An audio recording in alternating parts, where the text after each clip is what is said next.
Oh, we have a new Marvel series. Will you look at that? And I'm here to review it, at least the first episode. This is Echo, Season 1, Episode 1. I don't binge watch shows. I just don't do that. Even for you guys. I just don't binge watch an entire season. I want to have, it's only giving me 5 episodes. That's 5 weeks of Echo. That's all I get, and then I don't get any more Echo ever. Likely, I have a feeling this series is never coming back. So, whether or not the character does, I don't know. I have to get to the end of the series, but um, the Disney brass was sort of, there were lots of rumors about them trying to sidestep Echo and figure out how to like maneuver around it and get away from it. And they're like, "Oh, we already made it. Shit, what do we do?" I don't know why. This is a good series, guys. I've already seen other critics saying the exact same thing. They're like, "This is exactly what Marvel needs right now." Yeah. Um, and I would double down and say that it needs more of what Echo can do in terms of what we used to have, which were Marvel heroes that were not part of the Marvel Cinematic Universe. Everything is fucking part of that universe. You need bold choices and bold visions that are not necessarily going to be one day fighting in the grand scheme of the Avengers universe. Use that multiverse that you've created, that you keep opening. Doctor Strange opened the door to the multiverse. Use that to show people who are in other areas so that way we don't have to necessarily bring them in on everything. There's so many crossovers. Even in this one, the first episode, Daredevil. That's a spoiler, but sorry, Daredevil. Immediately, I was just like, well, we were almost there. Like, I agreed. I see what the critics are saying, and I see why they like it, but at the same time, Daredevil. It's immediately in the first episode. I was like, well, of course, because why not? Never for Why should she have to stand on her own as a series? Why should Maya as Echo stand on her own? Um, it's bad enough she's already got Kingpin, but at least her story makes sense based on where we left her in Hawkeye. That Kingpin is there. Uh, Daredevil was made less sense. And honestly, I think that scene that Hawkeye is in is just the one that they used from Hawkeye. I don't think they reshot it. I'm pretty certain that was just a reused clip. So, yeah, this is out now. The audio description is here. It's definitely a narrator that I remembered. One of the things I hate about these Marvel shows is that they don't their credits are always weird for us. Let's be honest. Blind folk of my channel, uh, Disney, and the credits on their TV shows are so weird because they don't actually describe them. The actual credits, like written by, directing, starring, any of that actually probably runs during the credits. We get described like weird images of things, and it doesn't even matter if they're useful images. WandaVision started it and was kind of fun because there were like little Easter eggs thrown into WandaVision. But now they've done that for like every single show, and they do it for shows that aren't even in the Marvel Cinematic Universe. So it's everything now. And they just kind of stop. The show stops, and then they're just like, bright lights shine. A building flies across the screen. A bird swoops in. A table turns over. A ball drops on the floor. And I'm like, I don't, the fuck is this that I'm watching?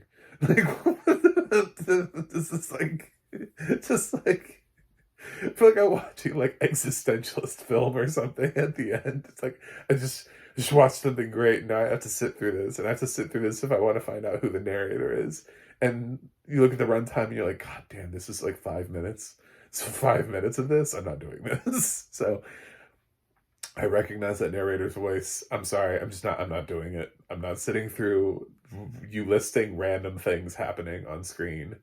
Maybe there's like a credit sequence. I just doubt it for like for a series that has 5 episodes. After the first, what are you teasing? You just gave me a, coming up on Echo preview right before that. Why would there be a hidden scene? You know, I mean, perhaps at the end, after the 5th episode, maybe there's something to look for. Maybe they're going to tease Daredevil Born Again. That could be worth watching. But in the first episode, I already got the coming up on Echo, so I don't know. Why would you? Bizarre. Um, yeah, so yeah, um, Death's is she super? Death Hero or Anti-Hero? I don't know. I don't know where we're at. In episode 1, it's hard to call her a hero. Uh, Death, worst, better of two evils. We're the better choice of, I guess. And good fighter. Vengeance being sought. Tired of being used as a pawn. I'm sure her character arc is going to grow over the next 5 episodes. Um, I'm becoming less impressed, and I have to remember that's the sided part of me. Um, but I I the Daredevil, Netflix's Daredevil, I did actually get to see that when it was on, at least the first 2 seasons of it anyway. Um, and so I know what Vincent D'Onofrio brings to his performance as Kingpin. I would say it's very weird when all you have is his voice. I don't like what he does with his voice as Kingpin. Um, but, he's just, it sounds like somebody who's trying to do a booming voice but wasn't born with the vocal ability to do one. That was what was so great about Michael Clark Duncan's performance, was that at least he had the voice. Yeah, that film's not great, but Duncan's voice is, when you hear that big booming thing, there's something about D'Onofrio here that just, it's just really so it's very like growly, gritty, and doesn't really strike fear. I'm more afraid of Logan Roy, to be honest. Brian Cox should have stepped out. He's like 5'3". He would, if he had come out with the fire of Logan Roy, though, people would have believed he was Kingpin. They're like, oh my god, this guy's fuck. What the fuck, Maya? just like his Succession Logan. Fans would be so mixed. They'd be like, he's got the energy for Kingpin, but he's really short. I don't know how to feel about this. Yeah, I don't know. I just, for me, as a blind person, just having to listen to D'Onofrio, it just doesn't do anything for me anymore as Kingpin. But I like the series. I think it's an interesting path, the revenge path. It feels very John Wickish to me, like or my name is Inigo Montoya. You killed my father, prepare to die. Uh, I'm having way too much fun with this interview. Review. I don't even know what this is anymore. Echo. It has audio description on Disney Plus, and if you watch Hawkeye, you know who this character is. If you don't watch Hawkeye, this has to be the most obscure TV series that Marvel has done so far to you. If you skipped Hawkeye, you're like, what is Echo? And I totally get that. It's valid. I'm having a hard time explaining to people who Wiccan is and why I'm excited for him. Uh, and why I really want that, that to happen, to materialize in a future film, along with, of course, his brother Speed. And because people just, they don't know what that is. I'm like, but you've seen them. And they're like, no, we haven't. I'm like, yes, you have. You just don't know that you have. I'm like, I really hope they actually do something with that, because if that's all that they do with it and we never see those characters, I'm gonna be so disappointed, considering we get some of the most bizarre, just like we're at a point in the Marvel Cinematic Universe where it would not shock me if Dupe showed up. At this point, if you know who Dupe is, you know where I'm scraping. And Dupe is totally in play, by the way, because hardcore fans will know that Dupe had his own comics. So there is no reason why Dupe cannot have his own series at this point or appear in something.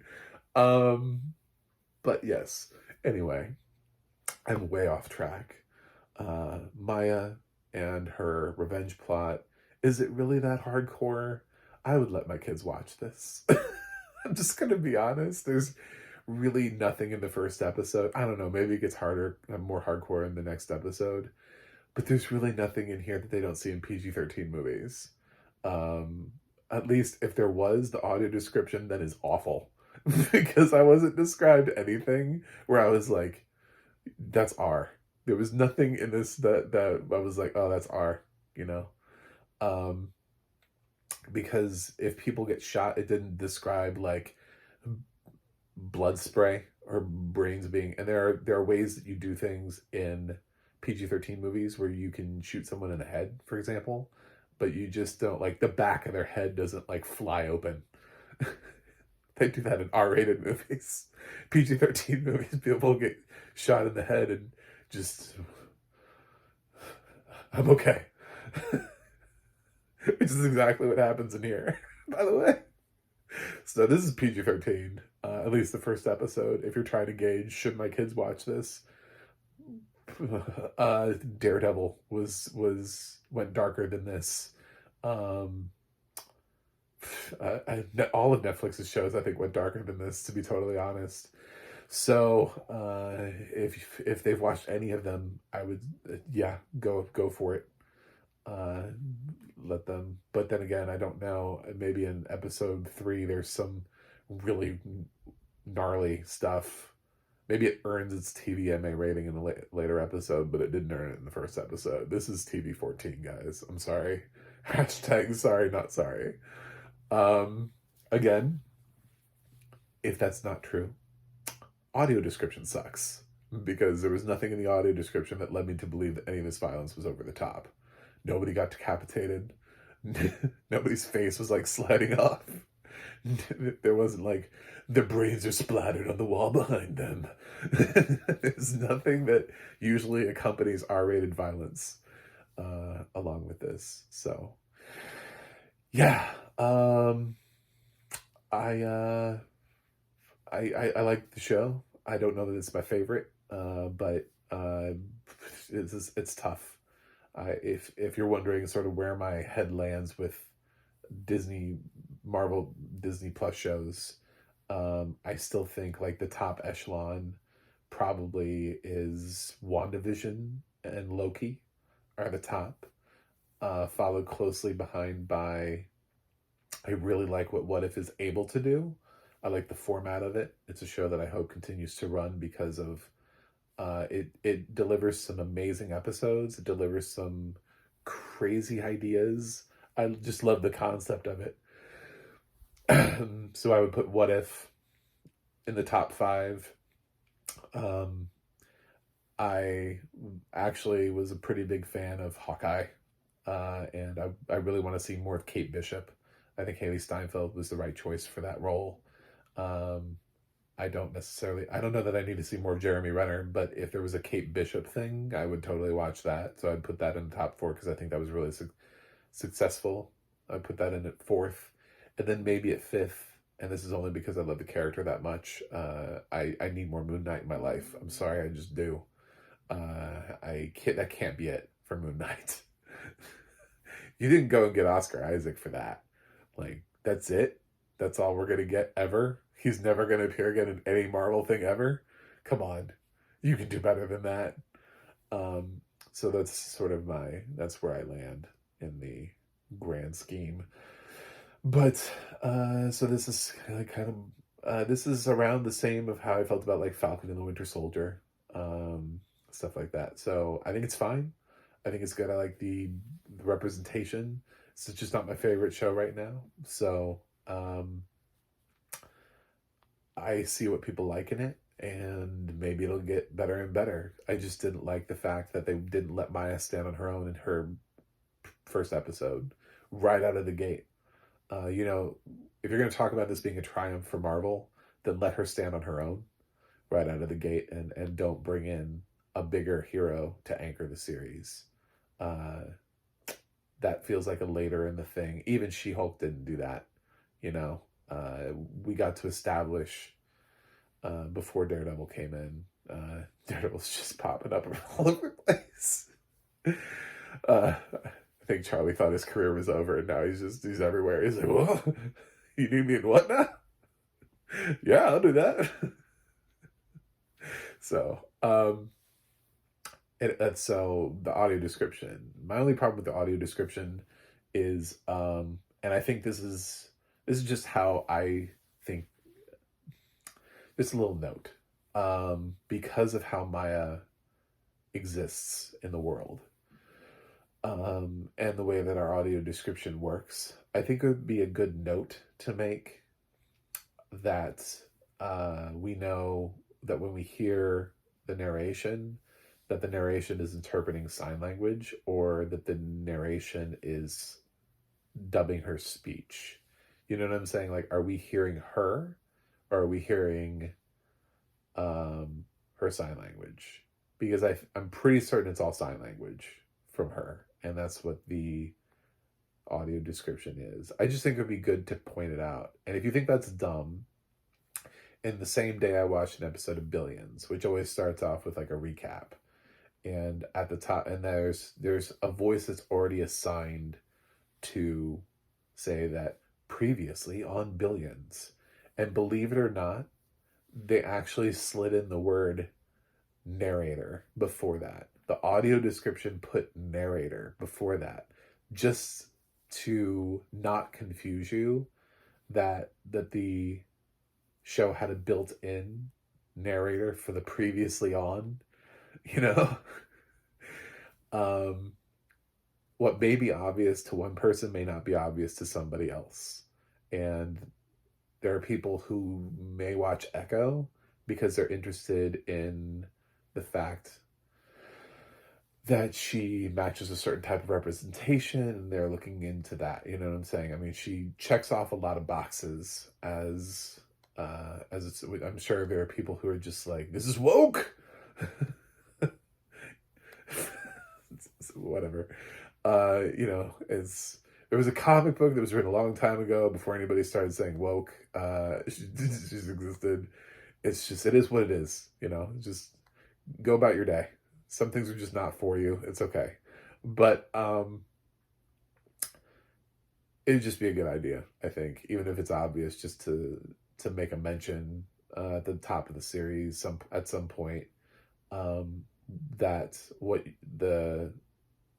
her voice is, what we're hearing in the audio description, is a translation of sign language, not necessarily dubbing her voice or anything like that. So,